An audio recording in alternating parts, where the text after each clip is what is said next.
So you've been, have you been traveling all over the country talking about the movie? Well, I've been travelling.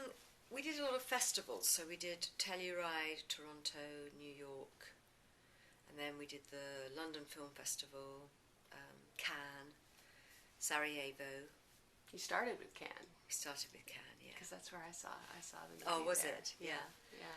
So, yeah, but this trip is not to do with festivals. It's to do with just, promoting it and doing press and all the rest of the stuff. I know.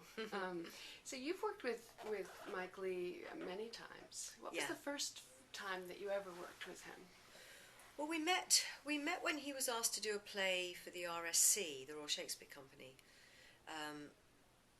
And I was working at the Royal Shakespeare Company at the time, and he was very much being urged for economic reasons to cast it from within the company. I did a really bad audition for him. I mean, I showed no signs of being a good candidate, really, for his work. But he was his arm was twisted and he sort of had to have me. But once we started doing it properly, I really took to it like a duck to water, and we just got on so well, and I just loved it. And he made me see that I could play all these people that weren't like me. And that was a huge eye-opener for me. How did he make you see that? Well, because he just, the character, that play never came to fruition in the end. So, but we had a great time, sort of halfway getting it all together. Well, he just got me to play somebody that was absolutely not like me, which I had never done. I mean, I was very young. I mean, I was in my early 20s. But I had never played anything other than myself, and never even crossed my mind. I mean, I hadn't been to drama school. I didn't really have any. I had energy and I had verve, but I didn't really have any clarity about where I wanted to go as an actress. And I was working. I was doing nice jobs. I was earning money. But then I met him, and it really did. It was like a epiphany. So you've had the chance to look at and watch him evolve. Well, exactly. As a director, not only with you, but in general. So could you describe it, if you would, because his process, everybody, talks about the Mike Leigh process, and he talks about it, but it hasn't. Where it is now is not where it was at the beginning. Oh, well, it kind of is. I think it's the same. The actual way we create films or plays hasn't changed. It's just that now there is more time. I mean, with the first film I made with him was Grown Ups in 1980, I think, when he was still making films for the BBC.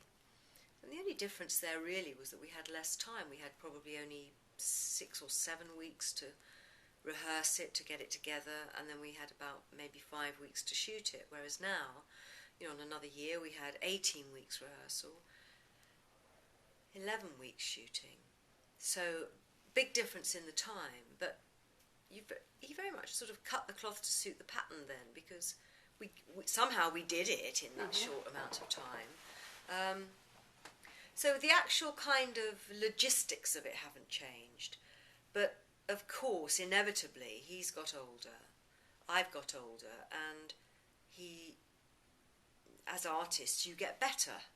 And he's got better, he's got richer, his films have a deeper resonance. We've been able to go deeper with this film than we've gone before, dealing with Mary in particular. So yeah, you grow and you have a deeper understanding of the world around you, etc., etc. So in that way it gets fuller and richer. But the actual process has really stayed the same.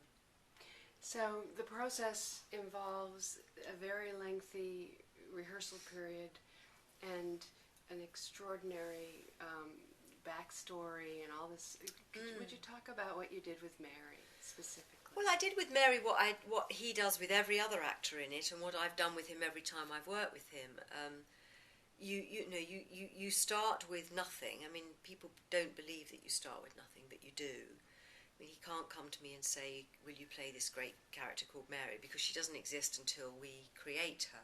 Doesn't he start with just an idea of something? He might have ideas. He might have the smallest ideas, the mere tastings, inklings of notions in his head about what he wants to deal with in the film. But it's not concrete. It can't be concrete because he hasn't got any characters. So it's very tentative. But he doesn't share that with us. So our job is to one-to-one with him create the character, which is what we do over weeks. Not, it's not something we just cook up in a few days. And where do you do this? What's the location? We do it in a rehearsal room, rehearsal space. Usually a rehearsal space that's big, that's got lots of areas in it, so actors can work getting their characters together in multiple rooms without having to. So you can be private as well. So it's usually big rehearsal rooms with lots of areas, different areas. And we'll create the character very slowly over a period of, months really. And then he will begin to bring in other people, other characters that your character would be relating to, either because they're literally family related to them, or their friends, or whatever, husbands, or whatever.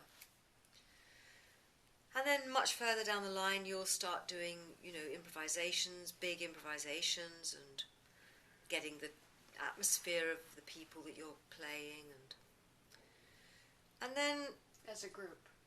Well, depending on who your character is doing work with, who your character is relating to. I mean, not as a group if you're not all knowledgeable about each other, because obviously, Mary in the film knows a few of the other characters in it, but she doesn't know all of them.